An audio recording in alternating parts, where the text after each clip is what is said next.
Great. Paul, do you mind if I kick it off first and just welcome No, everybody and hand it over to you? go right ahead, Nicole. You are good to roll. Okay. Hi, everyone. It is noon here on the East Coast. We're kicking off the kind of the high school educational series. We've attempted to get some traction and get going this year. I am Nicole Benson. I am an equipment manager over at Phillips Exeter Academy in Exeter, New Hampshire, for a high school out here, private high school out here. And first off, I want to kick off and say thank you to all of those at the AEMA, Anthony Martin, for letting us use his Zoom here because they can host more than I could host on ours at our site at our school. So huge kudos to everybody who's helped out. Robin has helped out with the QR code and getting us set up and structured and making sure that this can count toward educational points. So we're super thankful for all the people involved, Sam Trustner for announcing this and getting this out and all that. So thank you, thank you. Before we, as we move on, I want to introduce to you Paul Miller over at the Landon School. Paul's going to talk about softball and baseball. And thank you everyone for joining, and take it away, Paul. All right. Good morning, afternoon, everybody. Like Nicole said, my name is Paul Miller. I'm from Landon School in Bethesda, Maryland, just outside of DC. We are a little background about us. We're an all boys school, 3rd grade through 12th grade. About 780 students. I have a T-ball kind of team for 3rd and 4th grade. They do T-ball together. And then 5th and 6th grade starts our interscholastic baseball. Two 5th and 6th grade teams, a 7th grade team, an 8th grade team, a JV team, and a varsity team. So 6 total baseball teams and a 3rd, 4th kind of T-ball group that we work with on a daily basis here. So we compete in the IAC, which is a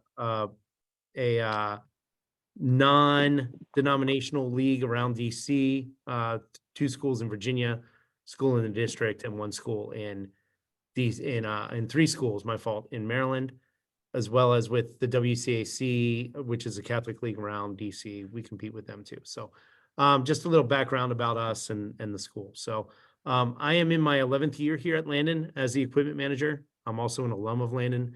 Graduated from here in '92. Came back to work in 2013, actually took over for my father, who was the equipment manager for about 5 or 7 years at the end of his career here after he had taught and worked here for almost 30 years total. So, so without any other information, that's basically just a little background on me. I'm going to go ahead and share my screen and share my little presentation I have for you today. Just basically going over baseball and softball stuff here. Hold on, let me see if I got that right. Zoom. Share screen. There we go. Share. All right. So I did that wrong. But anyway, you can see kind of here. Sorry about that. Here is, so let me go to the next page. If I do this right. I may not have done it right. Can you guys see that or no? Yeah. Okay. All right, cool. So the first page, I just want to show you this, gives you a little the QR code if you want to, if you didn't sign up already or you need to sign up or whatever and get your points, there's that. So a little welcome is already done. Good. All right, next thing. So really for the fall or for baseball and softball seasons, your prep kind of starts at the end of the last season or the fall, in the fall time. So what I do in the fall is basically I go out with my buildings and grounds guys.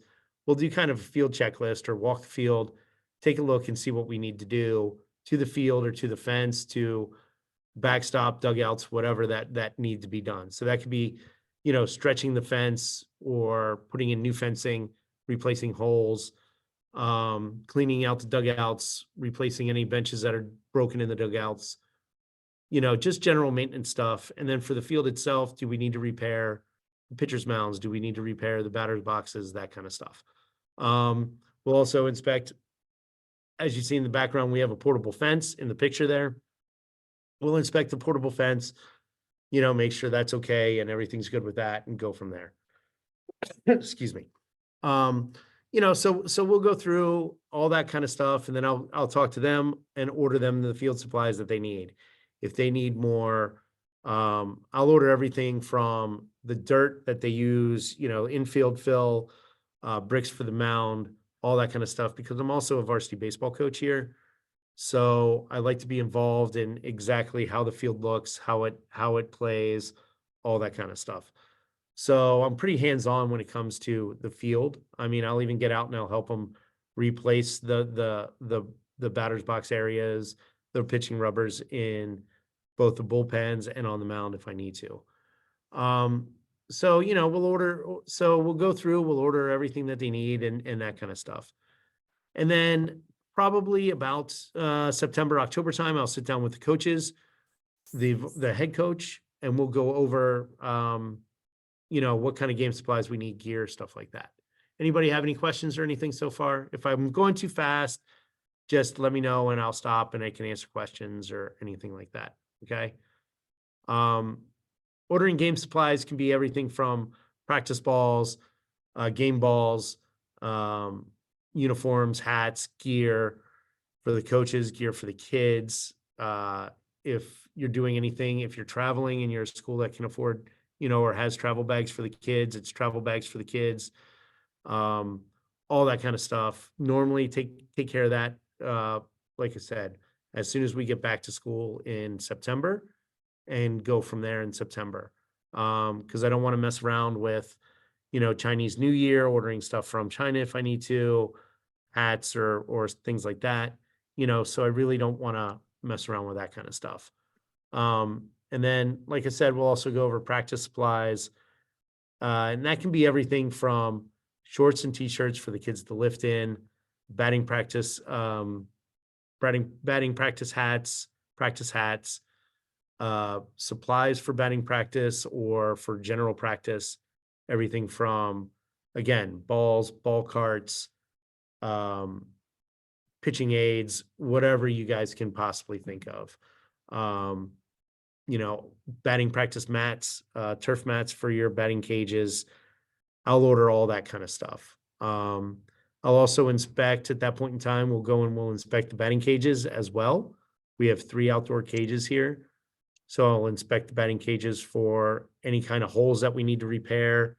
You can get a little through any of your batting cage supply guys, Beacon, Richardson, any of those kind of baseball supply companies. You can get batting cage repair kits. I don't have a link to that, I'm sorry, but you can get little batting cage repair kits. Comes with netting and string that you can just kind of sew it back on. It's pretty easy and self-explanatory to fix up the holes. Excuse me. That's kind of what we do in the fall time. And then we'll start our preseason field prep. My buildings and grounds guys will work on the lips, removing any rocks or anything like that, whatever, blah, blah, blah. So that's pretty much that little introduction page. And then, so next, I think I talked about a lot of this stuff here. Yeah. So we'll check postseason, how I got in the postseason here. Let me see. Yep, postseason. So this is kind of, I know I'm going in circles, but just bear with me, it'll get there. At the end of the season, I will do this as well. I'll kind of do a walkthrough as well at the end of the season. And this is where I'm checking for the field condition, the mounds, the batter's boxes, the backstop fencing, like I mentioned earlier. And this is now where we'll start and order supplies. So field supplies for winter, such as tarps, if we need new tarps, we'll take a look then and we'll order them at the end of the season. Because as I'm sure with the same as a lot of you guys, you have some extra budget money at the end of the year, you can take a look and see what you need, what big projects you have coming down the line. You can say, yep, we need new tarps for the field. So I have a tarp just over my pitcher's mound and my home plate area. And I replace those probably every 4 or 5 years. Just because our field, as you can see by the picture, is pretty much wide open in the sun. And they kind of get sun bleached and beat up from the sun and the weather that we have here in DC. So, that is one thing that I'll look at the end of the season / or even early in the fall that need to be redone. Are those. Also, good time to order, base plugs if you need new base plugs.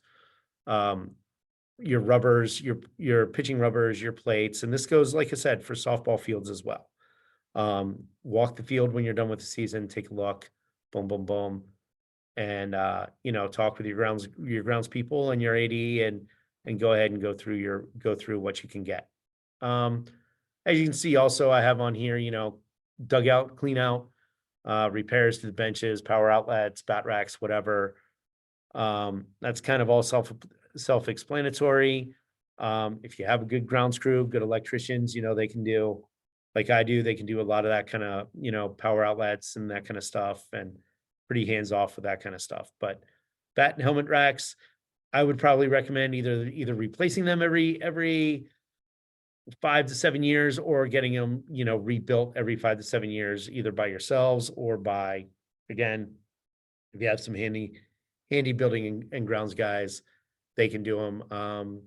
As most of you guys know, the bat racks and the helmet racks run about, $1,500 to $2,000 a piece, depending on what you want to do to them and how you want to do them. So, and also, as we all do, end of the season, we all, inventory all games and protective gear issued, which could be your catcher's gear, your batter's helmets, of course, your game uniforms. Here at Landon, we only the socks, belts, that kind of stuff, that's all, and hats, that's all to the kids. I only collect back the helmets and game jerseys and game pants. So, any questions? Okay. New Jersey just added this year to add helmets for reconditioning every year. Do you guys do that in your states? Maryland, no, not yet, but I wouldn't doubt that we'll be far behind. Yeah, just started this year. Okay. Thanks, Danielle.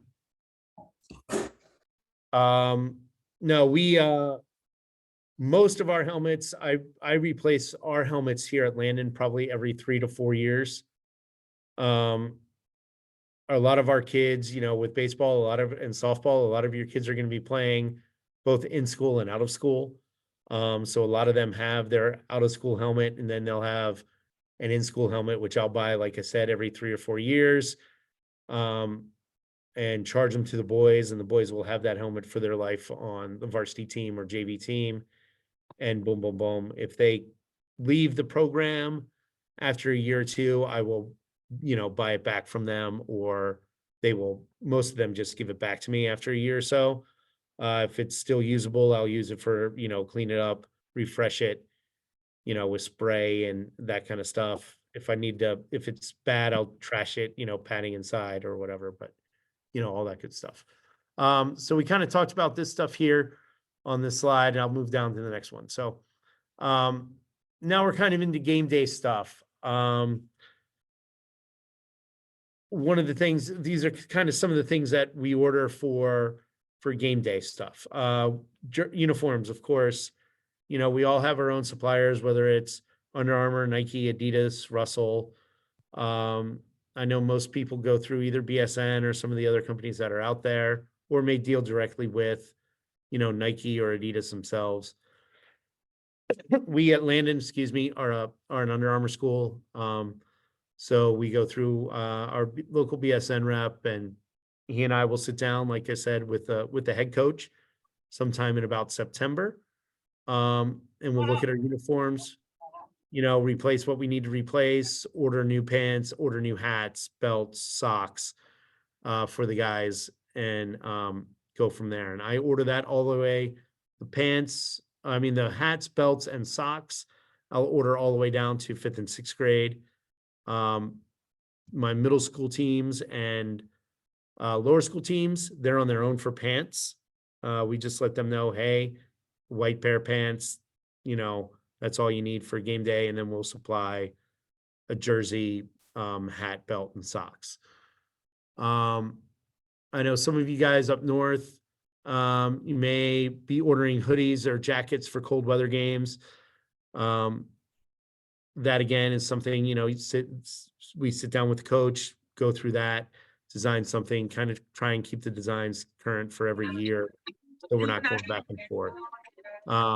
Here at Landon, that stuff is purchased by the boys on websites. So I do not hand that out. I know some of you guys do hand that stuff out, inventory it, hand it out, and boom, boom, boom. But we do not do any of that stuff. The only stuff that I buy is for the coaches when it comes to cold weather gear, hoodies, jackets, sweats, that kind of stuff. Scoreboard scoring system. That's something that I check very frequently with ours. I'll do it at the end of the season. I'll do it at the beginning of the season, just make sure everything's working correctly.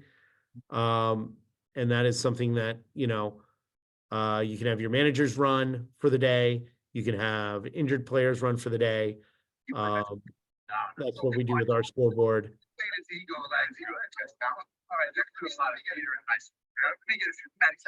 Yourselves, if you have a chance, please mute yourselves. Thank you. All right. Can you mute, please? Keith, can you please mute? That's all we need. Back up if you need to, right? And then just lay it in here. Paul, if you want to make me co-host, I can help out with that during your presentation. Okay. Stop. All right. Let me see if I can do that. Yeah, I was ready to. Hold on. Oh, come on, Tom. All right. That's fine. Don't worry about it, Nicole. We're fine. All right. Thanks. All right.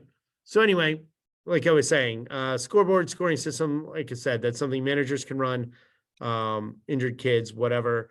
Some dugouts I know have power in them. You can run it through there, or you may have parents who run it up in a press box, whatever.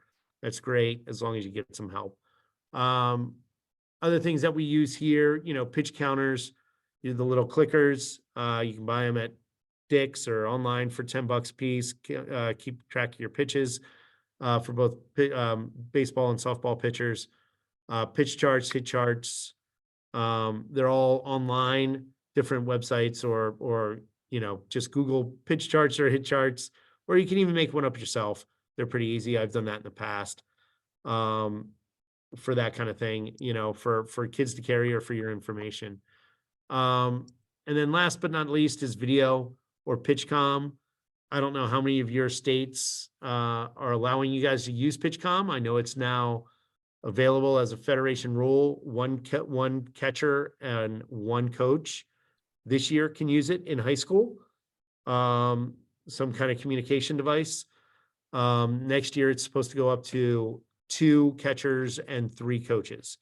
Those units run about $2,000 to $3,000. If you have boosters or anything like that, maybe a good thing to use their resources for. But they can be very handy. We see them in Major League Baseball, college, minor league baseball. They could be very handy and could come into use for high school here in the next couple of years. Video is anything, like I said, or anything from Huddle. I know they've just I know a lot of you guys have Huddle. They just have released recently their baseball system, which will help you with pitch tracking, hit tracking, all that kind of stuff. They'll break down video after games for you, all that kind of stuff. There are other companies out there as well. We have a contract here at Landon with Huddle, so that's pretty much who we use. It'll be interesting this year to see exactly how good their system is. I know a friend of mine is a former coach here is up at Andover, did their beta last year and said it was last couple seasons said it was a little spotty here and there with how it worked. So, sorry about that. Next, so that's kind of game day gear. Any questions with that, guys? No? All right, moving- Can I yeah. ask you a question? I know it's not game day gear. It kind of goes back to your preparation of the fields. Being Yes. a high school and the middle school, do you have different distances from your mound? For your mound? What are those Oh, at? Oh, yes, yes. So we have, my fault. We have 2 fields here at Landon. Our varsity field or our main field is all set up always at 90 feet. Okay. And the 60 feet, 6-inch mound. Okay. Our secondary field that we have, I have 3 sets of base plugs at 60, 75, and 90 feet in the ground. And that goes for little guys for 5th, 6th grade. My 7th grade team plays at the 75-foot mark. And then my JV team practices on that field at 90 feet. And then I actually have a portable mound that my grounds crew guys will move, an outdoor portable mound that they will move to 45, 52, and 60 feet for practice or for games. So when I let them know that I have a 5th, 6th grade game down there, they'll set the bases out at 60 feet, move them down to 60 feet, put the mound down to 45 feet, and boom, and they'll go from there. Okay, So, got it. Thank you. yep, I no actually do have problem. a question. Can you hear me? Yes. My name is Paul Markgraf. I'm a kind of outsider here. I work with prep athletic director. I'm curious, as I'm seeing these scoring systems, video boards, they're just getting extremely complicated. And now, as you're talking about making sure that video and PitchCom units are working, are you seeing more crossover between the video that you're responsible, the hardware that you're responsible for capturing video, and its integration with scoring systems, scoreboards, really? I have at certain places. We don't have that. We are very, very basic here at Landon. But I have seen a couple that you can kind of integrate. I know Daktronics, most of their scoreboards, that's what we have here. And I know the Nevco scoreboards, you can integrate some of your video if you have video capabilities on your fields, that you can integrate some of that video playback and that kind of stuff into the scoreboards. I have messed around with that on demos and things like that. But that's really something that we here at Landon aren't that interested in doing right now. Okay, gotcha. But there are some other schools in our area that do have it and will do some of the playback. Also, our league rules for certain sports will not allow them to do video playback. So because they don't want to influence the crowd over decisions that the referees have made at a high school level. Right. Okay. So that's a lot of things with the DC area with the video playback. Mostly they'll do highlights during halftime and that kind of thing, or pregame. But they won't do in-game kind of highlights. It struck me as, at one point, all of these different elements were somewhat siloed, and now there's just a lot of overlap. There's integration, and I expect to see that integration continue. So appreciate your time. Thank you for the answer. Yeah, no problem. No problem. Any other questions? Yes, I have a question. Yes. Ed Loney, Montclair State in New Jersey. Yes. Going into when you do ordering off season, in terms of cleaning the cleats, do you guys use scrubbing bubbles? I know some players like to use scrubbing bubbles, or do you kind of have like the players kind of clean their own cleats? I know from a high school operation, you kind of, bootstrap it. I will give the kids the scrubbing bubbles and things like that. I also have, I'm also a Tide guy. I have a integrated system here at Landon with Tide, Procter & Gamble. And if the kids really want their cleats clean, like, they can come to me and I'll clean them down, and I'll use either the bubbles the scrubbing bubbles or some of the chemicals that Tide have on the cleats.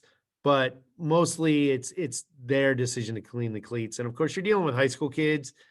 The dirtier, the more broken in when it comes to baseball, the more they like that look. We're not, you know, I try to, sorry, got a couple things coming through here. I try to keep my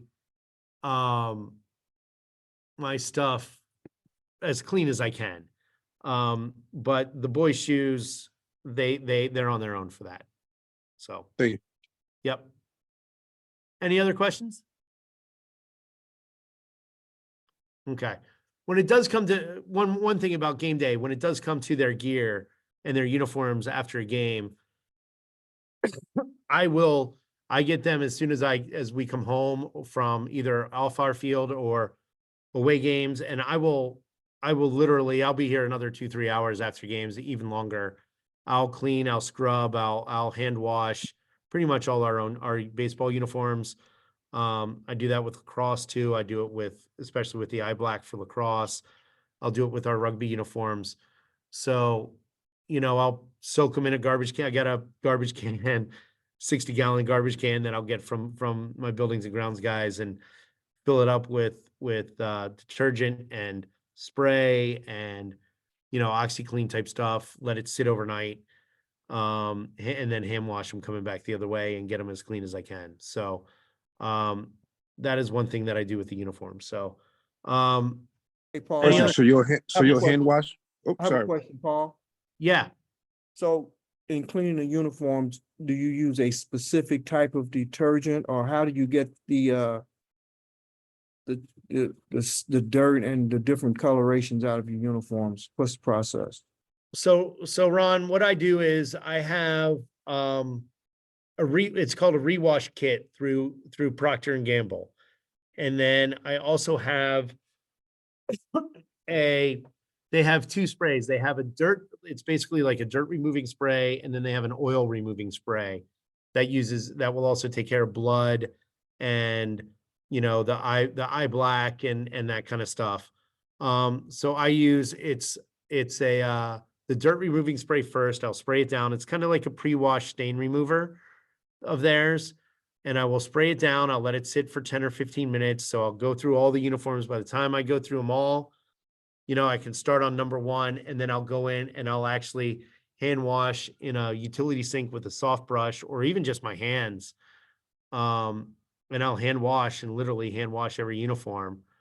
Then once I hand wash it, get the bulk of the dirt out, I put it back in my washer, and I have a rewash cycle that's programmed into my washer. And this is after they've soaked in like an OxyClean and this rewash solution, which is basically the Tide's version of OxyClean. They'll soak in there overnight. Then I will hand wash them. Then I'll put them back in the washer the next day, and they'll go for another hour and 10 minutes in this cycle again, and they'll come out pretty much like brand new. That's kind of what I do, kind of give them a 24-hour, you know, 10 or 12-hour soak, and then it's almost an 18-hour wash cycle between hand washing them and going from there. I'm a little anal about it because, like I said, I am a baseball coach too, so I'll take a little more time with them to make sure they look right. Any other questions, guys? No, we just got, can you hear me? Yes. So we just got new uniforms. They're like pinstripes, Yes. like white pinstripes with the black going down. I usually, before I put it in the washer, I just kind of like try to get most of the dirt as possible. And I deal with like, I guess the, what you call it, sports specialties. Mhm. I use their stuff, and after I put the pants in the wash, I usually spray the Clayco on them. Right. How's that affect with the pinstripes? The clay clothes should not affect the pinstripes at all. The only thing that your pinstripes are sublimated in, right, Billy? Right. Yeah, it should have no issue with them because all our uniforms are sublimated in, and it doesn't change the color or anything to the color to the of the print. So I've noticed nothing that gives it any kind of harm. Okay. So any other questions? All right, I got 2 more slides for you guys here. So the last one is about practice gear. I know I did game gear first, because normally, like I said, we order that stuff September, August, September, sometime in there, especially for getting new uniforms, which ours are on about a 5-year cycle kind of thing. And then practice gear, everything from if you're using different balls for practice as you are for games, which we do here. I use the Diamond DOLA HS for practice balls, and then I use the D1 Pro, either HS or the D1 HSs for game balls, just whichever ones I feel like using, or my pitchers like. I'll let them. I have some of both brand new that I'll let them kind of pick what they like, and we'll go from there. I just prefer Diamond over Wilson. I just think they just last a little longer, and they just hold up better to our climate. So excuse me. So normally, like I said, I'm dealing with 6 or 7 teams. I'm ordering 10 cases of baseballs a year, both for practice and for games. Normally it's two cases for games, 8 for practice, something like that. So we go through a lot of baseballs here at Landon. Just because we're all, like I said, we got 6 teams using balls all day long. Good time to actually look at your ball carts, your buckets, that kind of thing too, whether you got to order new buckets, new ball carts. I have 1 for each set of my cages. And then, so I got 3 basically ball carts that I use, 1 for fields, 1 for each of the cages. Coaches can kind of use them as they want to. Batting practice supplies or batting cage supplies. That's, like you see the hitting mats, tees, L screens, whether or not you need to order new ones, check them out. As we know, we can just order the sleeves for the L screens or even the big square screens for the fielding screens. That really helps a lot because, cuts down on $400 on your budget. Tees, I prefer the Tanner tees, but that's also just your own personal preference, that kind of stuff. Batting practice turtles. I think I call them a turtle. I don't know what you guys call them. The big bubbas that you pull around. Again, inspect those at the end of the season. Those run anywhere from about $3,500 to $5,000, depending on how you want to do them. We're fortunate we have 2 here, 1 for each of our fields, that our coaches use for on-field batting practice during the season. Pitching, fielding machine supplies, that could be everything from a generator to help run it on the field to we have Hack Attack machines here, Hack Attack Juniors and full Hack Attacks. You can get those for both baseball and softball. We use dimple balls, we'll use baseballs, we'll use all kinds of different balls in the machines. Again, that's just your personal preference. If you have any questions about those, I can shoot you links or whatever as to stuff that we use here at Landon. But generally, it's just your normal batting practice BP or machine balls. I touched on field screens, batting helmets, other protective gear, catcher's gear, helmets for coaches, that kind of stuff. Like I said, normally order that stuff about October time, and it's fine to get here then. Catcher's gear, I go through, most of my catchers own their own gear. I do not. I have some stuff here that I supply. But I do go through with my catchers in the fall time or right after the spring season, because a lot of them are catching year round. They'll normally go through catcher's gear almost every year or every other year. But I'll go through with them and I'll help them inspect it and and look at it and and see, hey, yeah, you know, you guys you need this. I know now you all, most leagues, you have to have the chest protector that has the built-in heart protector as well. So, you know, I had to do that with my catchers this past year and have them all upgrade to that. Parents weren't too pleased, but when they realized what it was for, you know, they were better off. Bases, plates, like I said, pitching rubbers, slabs. I normally carry, I have a set for both fields. I have 2 sets for both fields, a practice set and a game set, which I'm sure most of you guys do. Anywhere from, you know, the Jack Corbett bases to, you know, just regular, everybody pretty much has their own Hollywood type style bases now. We do not use the double base here for Little League. For younger leagues, we just have a single base, but the double bases for softball and for Little League, those are available. And again, you'd have to have another plug for them for the double plug. Can I ask a Question for question you. about bases? Do they still, Yes. I have to buy bases, obviously, and I know there's different kinds and there's breakaways and all that stuff. Do they sell them as kits? I can't see places that sell them like, here's your mound, your home, your first, second, and third for baseball, boom. And then for Right. softball, I only see the double bases sold together. Like, do you know of any resources?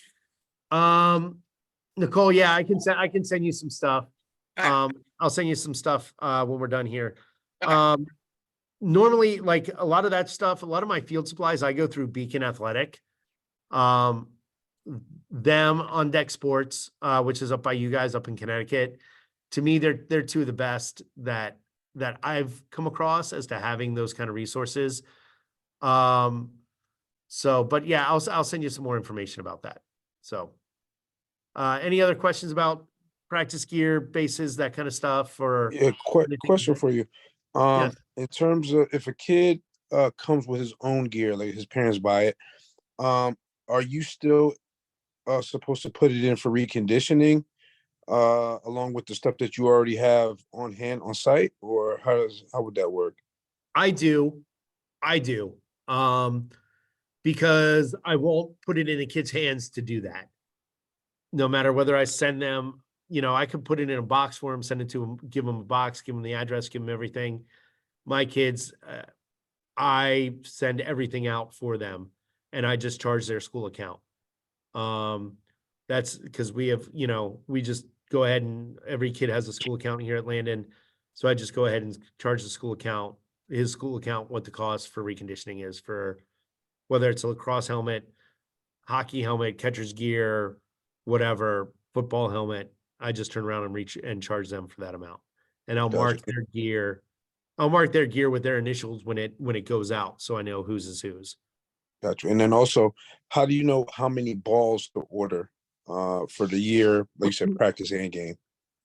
So for games, what I do is we normally for upper school games for varsity and JV, I'll start with varsity. I normally put out a full dozen baseballs of brand new baseballs. JV, I normally do 6, a half dozen. Middle school is normally middle school and lower school is normally, you know, 3 balls. And excuse me. Because I'm in charge, you know, because I'm on the staff and things, I'll look at the schedule and I'll figure out how many home games I have of each. And I'll go through and I'll say, okay, so for varsity, if we have 10 home games, I know I need a case of balls just for varsity. Now we may not go through all, you know, a full dozen in a game. It just depends on the weather and that kind of thing. We may only go through 4 or 5 and then I have extras and we'll go from there. So I'll look at the schedule before and kind of map it out and say, okay, this is how many home games I have. This is how many balls I'm going to need for the season. And I'll put that through to my ADs and those kind of guys and say, this is what I need for home game balls. As far as practice balls, after, like I said, doing this for 10 or 11 years, I've kind of come to the conclusion of how many I need. I'll start the season with,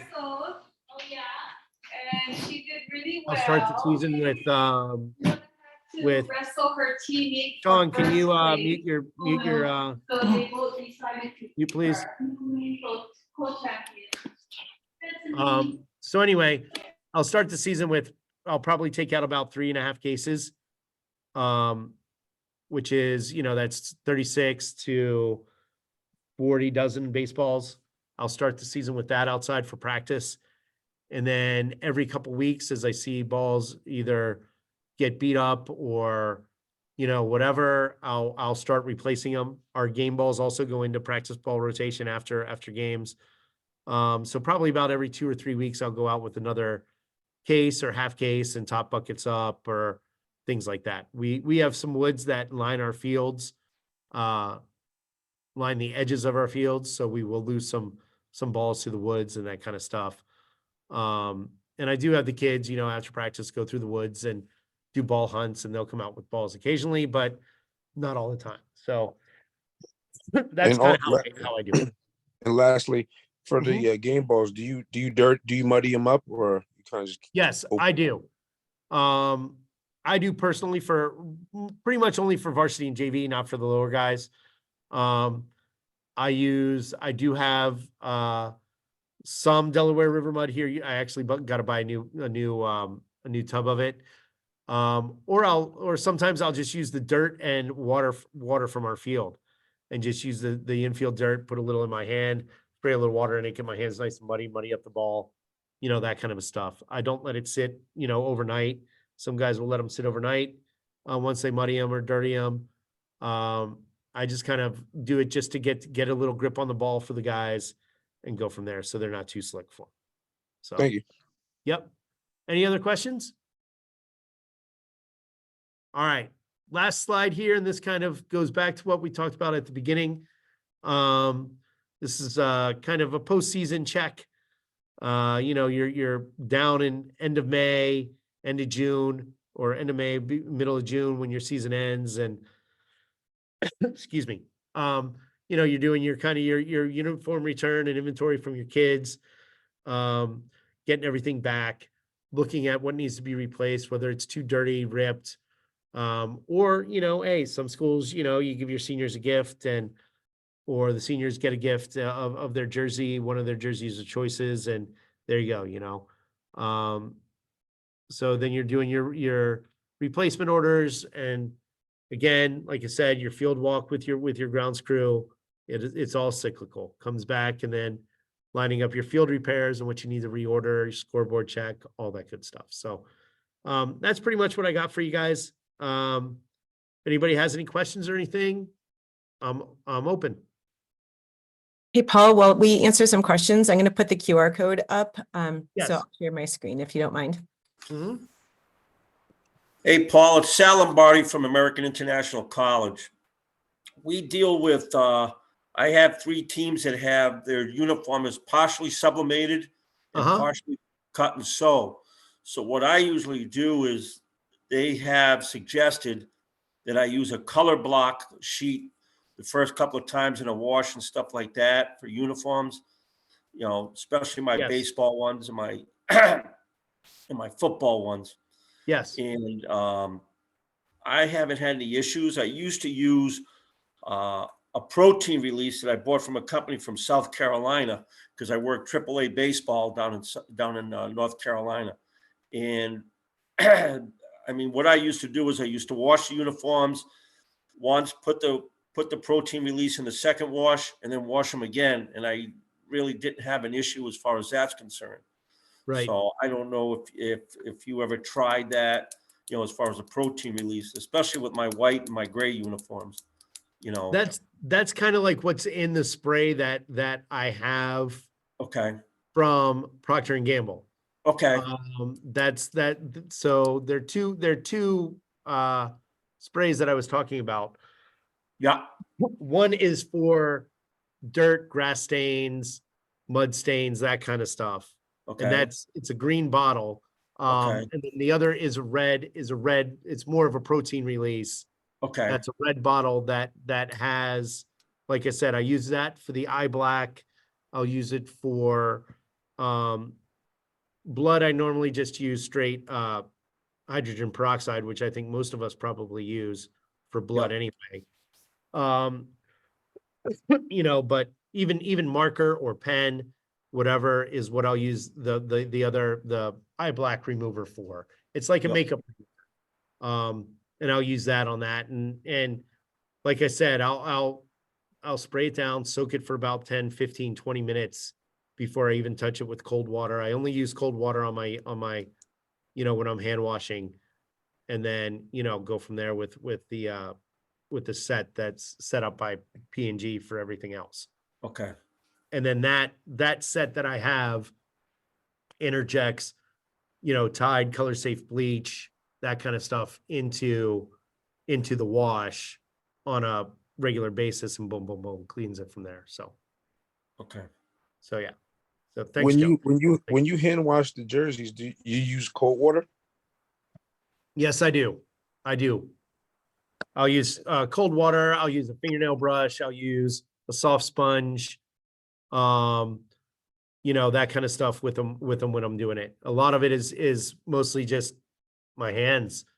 I mean, honestly, just rubbing it out with my hands and whatever I can to, you know, even a toothbrush. I even have a toothbrush that I'll use for the seams, for along the seams of the shoulder or on the side. I'll use a toothbrush to get in there and use that because it's just a softer, easier kind of brush to use. So, any other questions?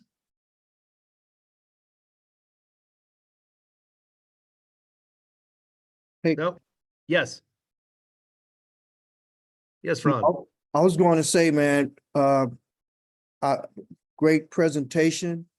I appreciate it very much, man. Wonderful job. I learned quite a bit from you on the softball and baseball aspect of it here.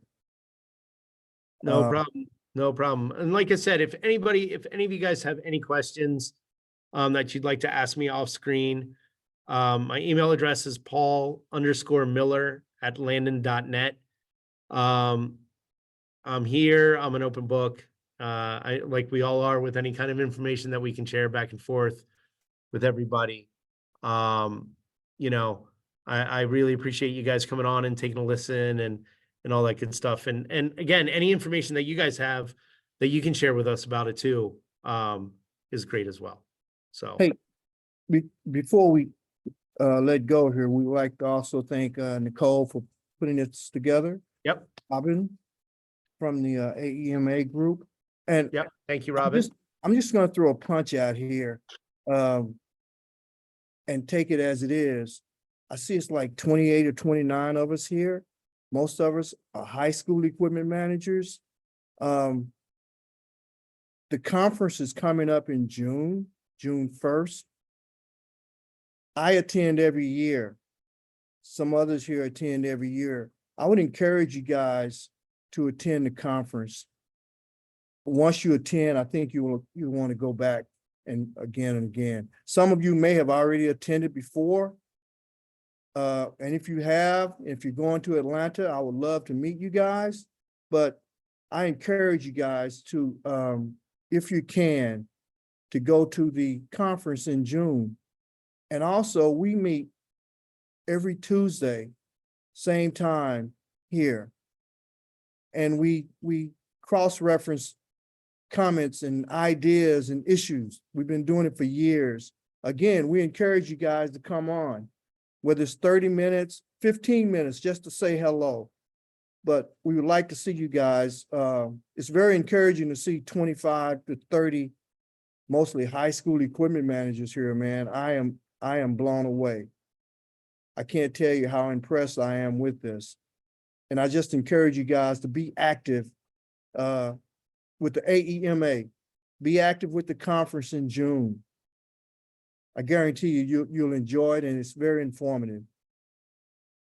And I put in the chat the link for when we meet weekly on Tuesdays for anyone who's interested. So Tuesdays at noon Eastern time. There is the link for that. It's different than these educational links. Those are separate. So if you want to meet us next Tuesday, the link is in the chat for you to take. And just real briefly, you know, I really don't have any skin in that game. I'm a prep athletic director. I've done a lot of work for other associations, media type work for the American Football Coaches Association, the Collegiate Strength and Conditioning Coaches, and AEMA has always been just a top-notch organization. And so I would second that. I mean, that the conference is always just an outstanding opportunity, you know, for someone like me to learn, but my gosh, the connections that you all make when you're there, it's really exciting. So anyway, get off the soapbox here. So, Thank well, thank you guys. And ladies and gentlemen, thank you very much. Thanks for hanging out, listening to me ramble and talk and all that good stuff. Love to see you guys next week. Thank you very much. And I guess I'll let you go so you guys can get back to doing some laundry, putting some uniforms out, getting ready for games. Cause I'm sure everybody has some games, except for Sean over there on Hawaiian time. You know, he's just waking up and starting his day for the day. So, good to see you, Sean. Other than that, you know, everybody have a great day, have a great week, and we'll see you next week. Thank you, Paul. No problem. Thanks, guys. Nice job, Paul. You can stop recording now. Nice job. All right. Thank you.